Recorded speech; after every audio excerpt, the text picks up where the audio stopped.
Hello everyone, I'm glad you're here with me again. This time I have a question from Joseph, and he's saying, does the ego have any benefit to use at all, or do we have to get rid of it completely? Thank you, Joseph, for the question. Now, first of all, I'd like to talk about the idea of context. When we talk about any theme at all, we need to put it, first of all, in the relevant context. For example, if I say we go to the market, by the word we, I mean, for example, maybe me and my wife.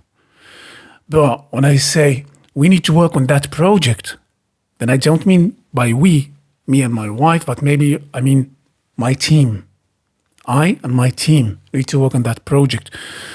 When I say that we need to grow a certain kind of consciousness, I might be talking about humanity or a company or a nation, etc. The same thing with the idea of ego. It might be used in many different contexts. Sometimes we hear it as positive, sometimes we hear it as negative.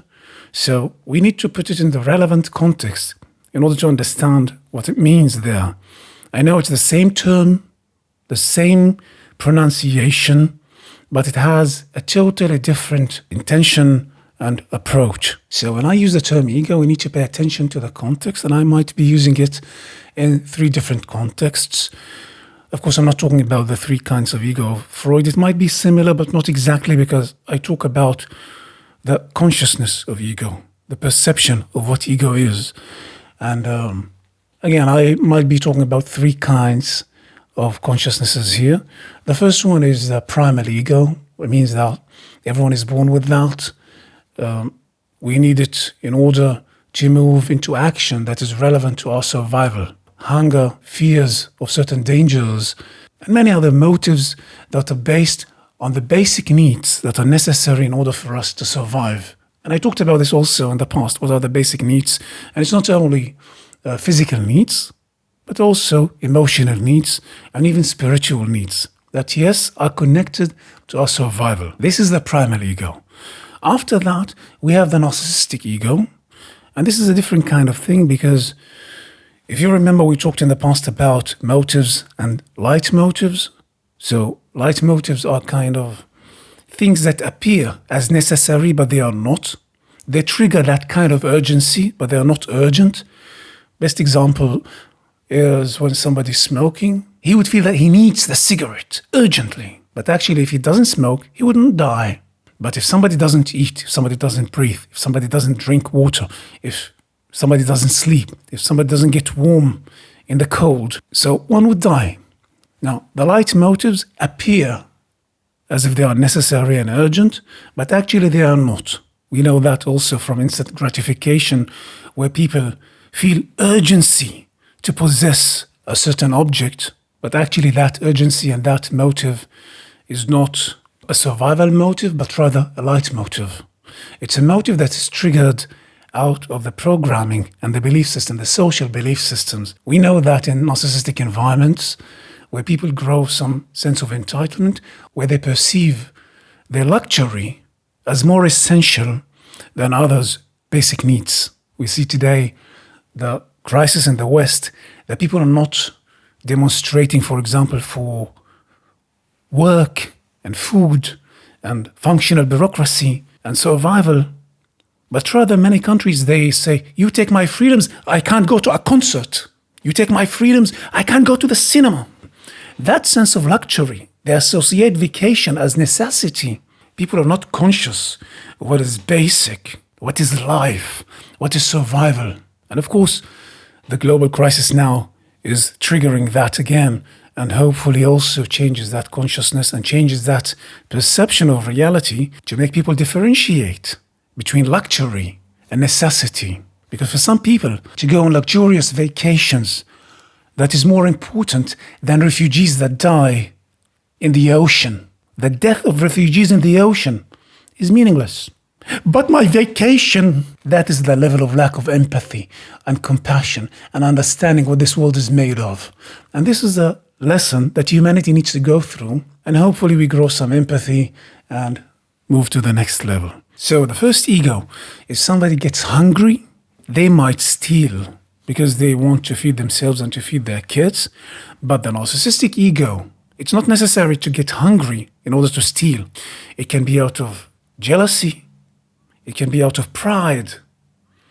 Now, you need to differentiate between pride and dignity, because dignity is part of the emotional needs that we talked about in the past, while pride or hubris is a constellation of the social mind, of kind of society decides what you should be proud of.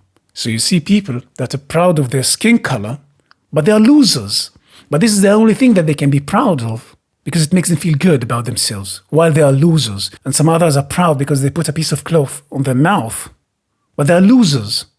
They don't do anything in their lives. But one piece of fabric on their mouth and nose makes them feel morally and ethically superior. How lousy. This is the narcissistic mind. And to a certain extent, we can understand somebody who is stealing because he needs to feed himself and to feed his kids. But someone who's stealing in order to show that he's cool, that is abusive. Still, this is not the whole picture. Because when we come to the third kind of ego that sometimes I talk about, that is the objective ego. It means that seeing the big picture and what is the objective. For example, we are on a ship and it's designed to reach a destination. There is one person that all he cares about, or all she cares about, is being the leader of the ship, to move the wheel. That's all they care about. They don't care about reaching the destination. They don't care about the functionality of the ship. All they care about is their pride. This is the narcissistic ego. The first kind that we talked about, the primal ego, it might be that somebody gets cold, so he just takes some wood from the ship and he makes fire in order to get warm. That is the survival ego. But yet, that person doesn't see anything beside his primal and basic needs. And he doesn't see the connection between what he's doing and burning the whole ship. And here kicks in the objective ego, where I see myself and the whole as one. There's a synchronicity between me, the individual, and the whole. And that vision, the objective vision, is what I call the objective ego. So when I speak about me here, I speak about me in the context of the collective spirit or the higher consciousness. So when the person that is objective-oriented, the one with the objective ego, sees the guy making fire on the ship, he would say, "Hey, what are you doing?" And he would tell him, "Why are you so angry? You're hysteric. You're paranoid." But the guy with the objective ego would say, "Just to get a little bit warm, you will destroy the whole ship? You will burn the whole ship? You don't see what you're doing?"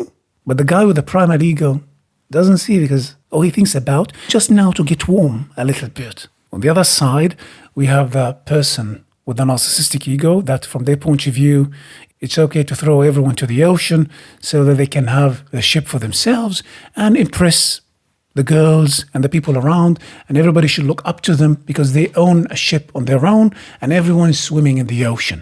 And they use the police and all the resources that they have in order to impose that nobody should go on the ship because one person, that is the narcissistic ego, that person, the golden child, should be on the ship because his luxury or her luxury is more important than the basic needs of everyone else. So if you say that we have to get rid of the ego completely, which one of them you need to get rid of? The narcissistic ego is self-destructive, or at least it's destructive until there's no more enablers to sustain that narcissist. So the narcissistic ego, you can get rid of it. When it comes to the primal ego, it's necessary in order to survive. However, in order to survive for the long run, we can also grow the objective ego, which is a different kind of vision, a different kind of perception that sees the whole picture, and that's how it navigates. So from there, we can see also the benefits and the usages of every one of those egos. The primal ego might be useful in order to avoid instant dangers and to detect instant opportunities, but for long-term vision, it might be dangerous. On the other hand, we have the narcissistic ego that might be useful only for the narcissist himself and only for a short period of time, or at least until he or she don't have enablers anymore to sustain them and to finance their abuse or to support or to enable their abuse. So that might be useful for a certain period of time. And the third kind of ego, the objective ego, that is helpful and can give us a long-term vision. I hope I could answer your question. Thank you, Joseph, for the question. Thank you, everyone, for staying with me. I'm Shredy Jabarin. Ciao.